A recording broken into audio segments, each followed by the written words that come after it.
Yeah, it's good afternoon to everyone.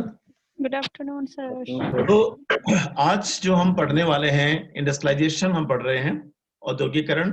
औद्योगिकरण के लाभ कल हमने पढ़े थे और आज हम इसकी हानियां देखेंगे और उसके बाद इसका रोल जो है सोशल ट्रांसफॉर्मेशन में औद्योगिकरण का, सामाजिक जो बदलाव होते हैं, ट्रांसफॉर्मेशन होते हैं, उसमें क्या रोल है उसको हम देखने का प्रयास करेंगे। तो कल एक पॉइंट हमारा छूट गया था कि हम हेल्पफुल इन एग्रीकल्चर इंप्रूवमेंट की हम बात कर रहे थे कि एग्रीकल्चर इंप्रूवमेंट के लिए इंडस्ट्रियलाइजेशन किस तरह से सहायक होता है, हेल्पफुल होता है, उसकी हमने बात की। जैसे कल हम बात कर रहे थे कि जो ट्रेडिशनल क्रॉपिंग मेथड्स थे उसकी जगह इंडस्ट्री आने की वजह से, इंडस्ट्रियल डेवलपमेंट होने की वजह से हमें लोहे के हल मिले। उसके बाद वो सारे आज पहले लोहे के हल मिले और आज के टाइम में तो ट्रैक्टर मिल गए। अब ट्रैक्टर का साइज पहले बड़ा था, बहुत बड़ा होता था।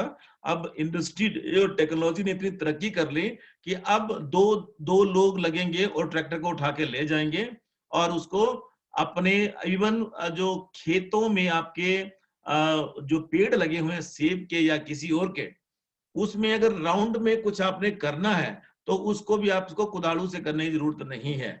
तो वो ट्रैक्टर चलेगा और जो सारे दिन का जो काम है वो घंटों में हो जाएगा, महीनों का काम दिनों में हो जाएगा।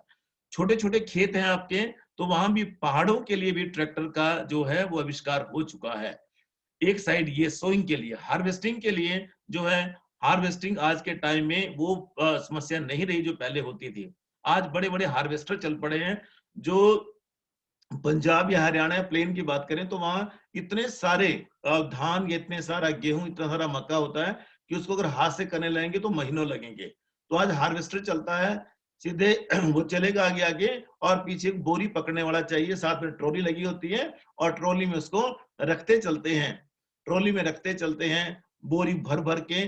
और एक आगे चलाने वाला है, एक बोरी को पकड़ने वाला है, तीसरा बोरी को सीने वाला है और चौथा बोरी को रखने वाला है। और महीनों का काम दिनों में, दिनों का काम मिनटों सेकंडों में हो जाता है। तो कहने का अर्थ ये हो गया। और आज मैंने कल भी आपसे बात की थी कि घासनी, जो घास काटते थे हम लोग, घाली हम जिसको बोलते हैं जमेड़ी में, उसको काटने के लिए भी छोटी मशीन आ गई है। अब घास को काटने के लिए पहले लोहार के पास जाते थे, दराटी बनाते थे और उस दराटी को फिर पल पल के बड़ी मुश्किल से हम वो घास काटते थे। उसके बाद फिर दंदरी दराटी आ गई जो आरी शेप में थी, उसको फिर बार बार उसको शार्प नहीं करना पड़ता था, पैना नहीं करना पड़ता था। परंतु अब क्या हो गया, उससे ऊपर का इंस्ट्रूमेंट आ गया। अब इंस्ट्रूमेंट ऐसे आ गया, छोटा सा एक हल्का सा इंस्ट्रूमेंट है जिसको कि पीठ पे लगाएंगे और हाथ में ऐसे करके रोड होगी और पूरे पूरे घास को आपको वो काट देगा। और गेहूं को भी काट देगा, चावल को भी काट देगा, सबको वो, धान को भी काट देगा। तो कहने का अर्थ ये हो गया कि एग्रीकल्चर सेक्टर में इस इंडस्ट्रियल रेवोल्यूशन की वजह से, रादर जो इंडस्ट्रियल इंटरवेंशन रहे उसकी वजह से ये इसने बहुत ज्यादा मदद की। और जो बाकी समय था अब किसानों का, वो और कामों में होने लगा, और दुकानें उनकी हो गई या और पढ़ाई लिखाई में या और जगह वो काम में आने लगे। तो इस तरह से जो लास्ट पॉइंट था इसका, helpful in stable economic growth. Stable economic growth मैंने स्थिर आर्थिक जो वृद्धि थी उसमें इसने बहुत ज्यादा हेल्प की। क्योंकि इंडस्ट्रियल जो रेवोल्यूशन होता है उसमें कोई भी सेक्टर हमने ले लिया, तो कोई चीज, कोई प्रोजेक्ट हमने स्टार्ट किया तो वो प्रोजेक्ट कुछ समय तक के लिए, कुछ सालों के लिए वैसा ही रहता है। और जब इसने इंडस्ट्रियल इंटरवेंशन से जो एग्रीकल्चर सेक्टर हमारा डेवलप हुआ, इसने हमारी पूरी की पूरी इकोनॉमी को रादर स्टेबलाइज कर दिया, स्टेबलाइज हो गया। और 1966 ऑनवर्ड, 1966 के बाद जो देखें तो बहुत सारी ऐसी चीजें हुई हैं जिसके लिए हमें भारत से बाहर इरादर देश से बाहर किसी भी देश को आश्रित नहीं रहना पड़ता है।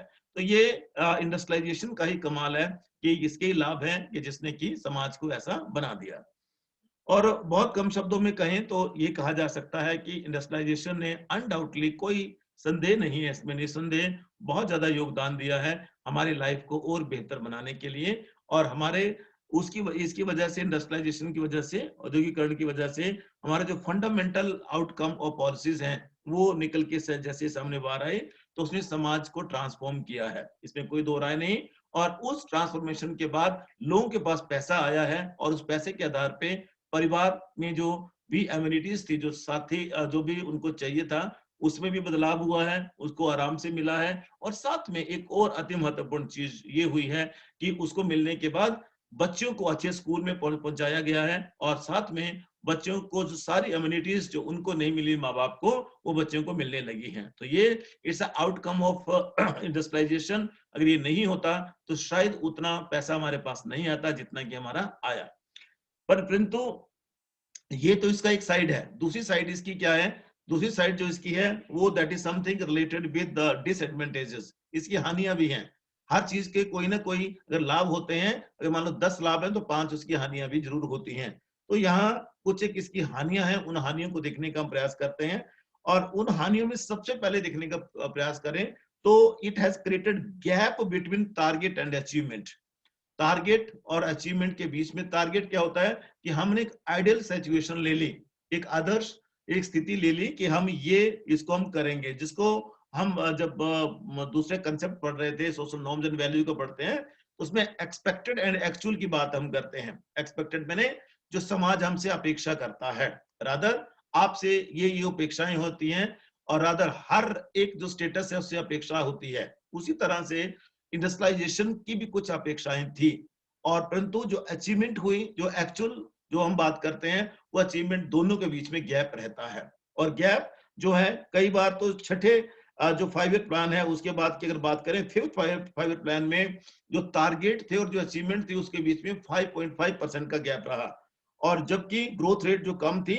और इसके साथ ही अगर 6 5 ईयर प्लान की बात करें तो वहां 7.9 हो जाता है। तो इस तरह से जो भी टारगेट दिए गए, रादर जो भी एक आइडियल सिचुएशन क्रिएट की गई कि हम ये इन टारगेट को हम अचीव करेंगे, और जब अचीव करने की बारी आई तो हम वहां तक नहीं पहुंच पाए। रादर जो इंडस्ट्रियलाइजेशन या इंडस्ट्रियल जितना भी डेवलपमेंट होना था उस तरह से नहीं हो पाया जितना कि होना था। तो ये एक बहुत बड़ा एक पहला इसका नुकसान है, पहली सबसे बड़ी इसकी हानि है। इसने वो चीज कर दी, ह्यूमन बीइंग को प्लेस कर दिया मशीन के साथ, परंतु मशीन को चलाने वाला तो ह्यूमन बीइंग ही है ना।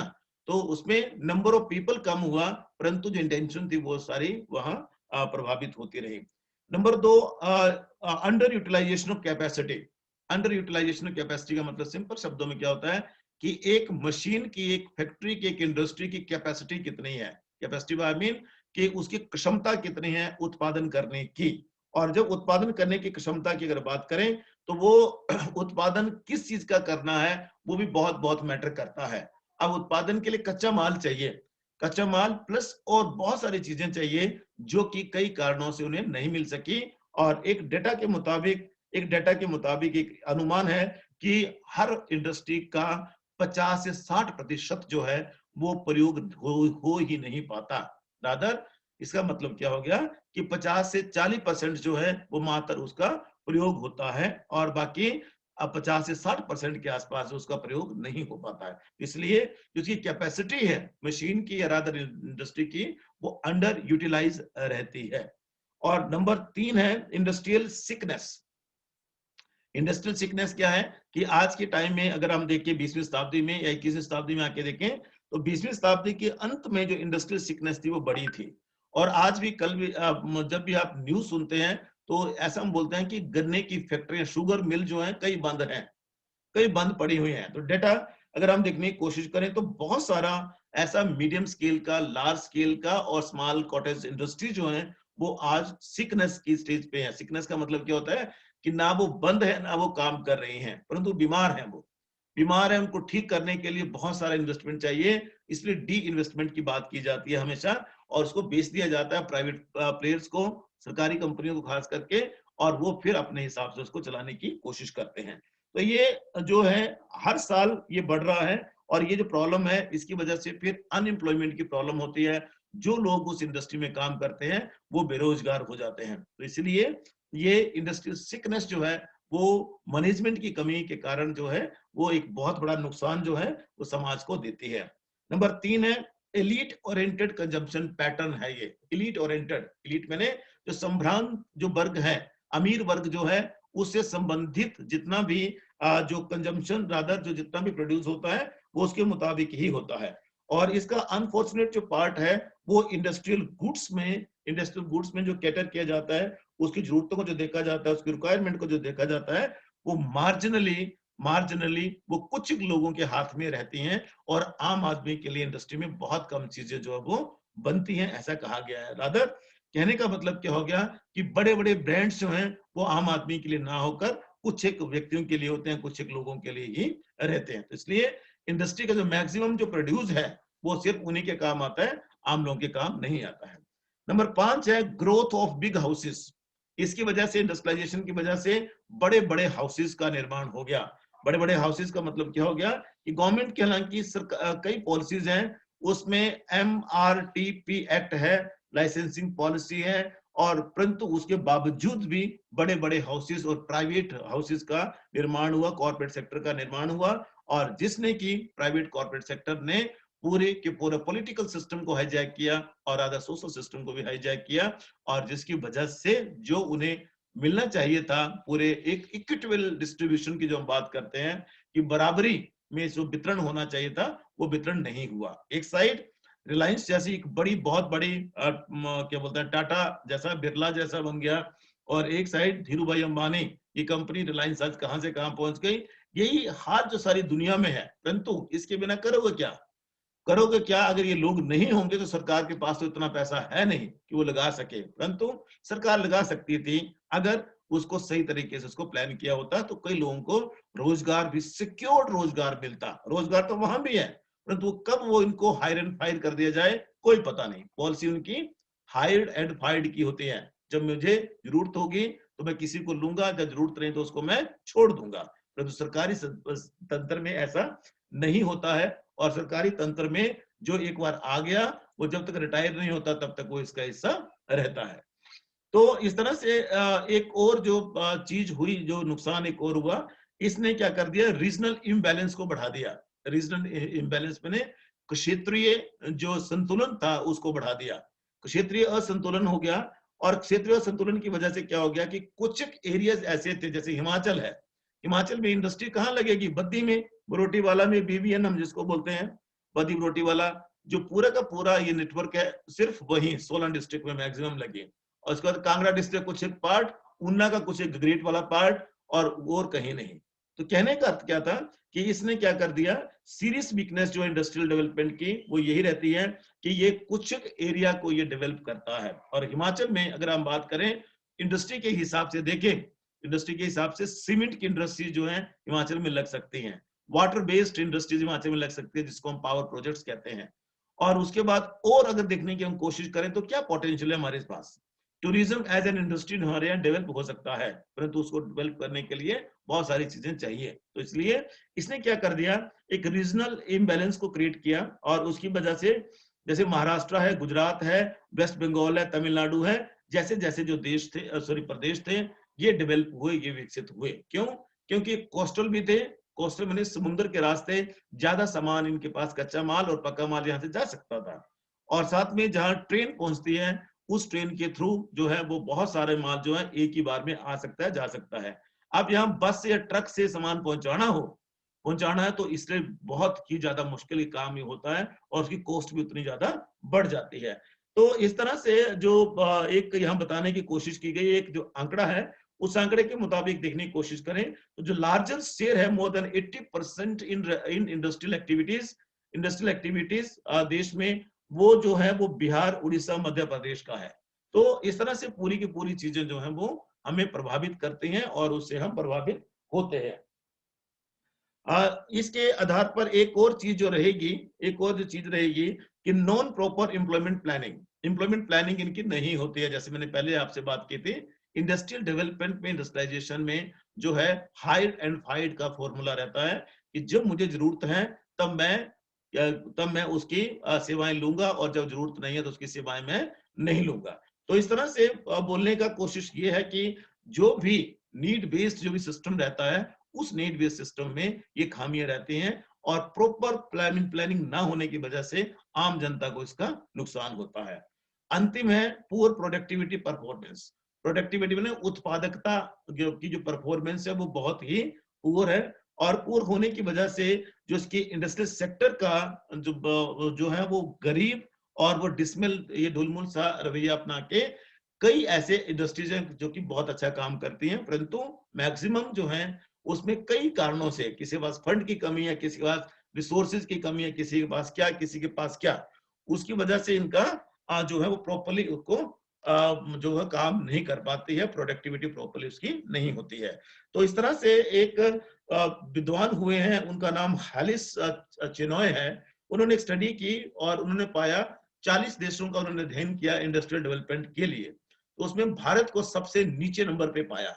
भारत को सबसे नीचे नंबर पे पाया in terms of increasing capital output in ratio two manufacturing sector.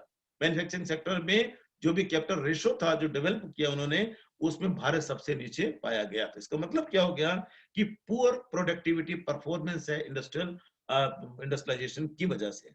इस तरह से जो ये डिस्क्रिप्शन हमने आपके सामने रखा, इसके आधार पे कहा जा सकता है कि इंडस्ट्रियलाइजेशन जो है, it is social and economic transformation of human group from agriculture society to industrial society, जैसे हमने पहले आपसे बात की थी। और इसमें कई लाभ, कई हानियां हैं, और परंतु जो हानियां हैं वो हाई क्या बोलते हैं उसको, पोल्यूशन के रूप में हमें देखने को मिलेगा।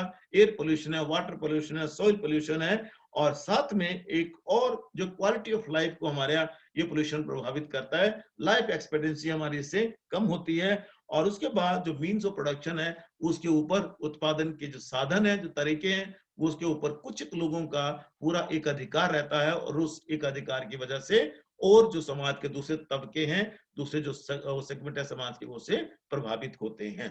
तो कहने का अर्थ क्या हो गया कि एक साइड इसका बहुत सा ग्लूमी सा पिक्चर है, और दूसरी साइड इसका वो पिक्चर है जो कि हमें जो परेशान करता है, परेशान करता है। तो industrialisation it go side by side, ये इकट्ठा एक दूसरे के साथ इकट्ठा होके चलता है। तो इसके लाभ हानियों में इतना ही। आगे हम देखने की कोशिश करेंगे कि what is its role in social transformation. Industrialisation का सोशल ट्रांसफॉर्मेशन में क्या रोल है, भूमिका क्या है, उसको हम देखने की कोशिश करेंगे। और इसके लिए हमारे पास जो है 8-10-12 पॉइंट रहेंगे, जो कि ये हमें बताएंगे कि किस तरह से इंडस्ट्रियलाइजेशन जो है वो सोशल ट्रांसफॉर्मेशन में, सामाजिक बदलाव में, सामाजिक जो एक ट्रांसफॉर्म होता है उसमें अपना किस तरह से रोल जो है वो प्ले करता है। और ये इस चैप्टर का अंतिम लेक्चर होगा, जिसे हम कल लेंगे, और क्योंकि बड़ा है ये, और ये चैप्टर हमारा खत्म हो जाएगा। सो कल हम डील करेंगे what is the role of industrialisation in social transformation.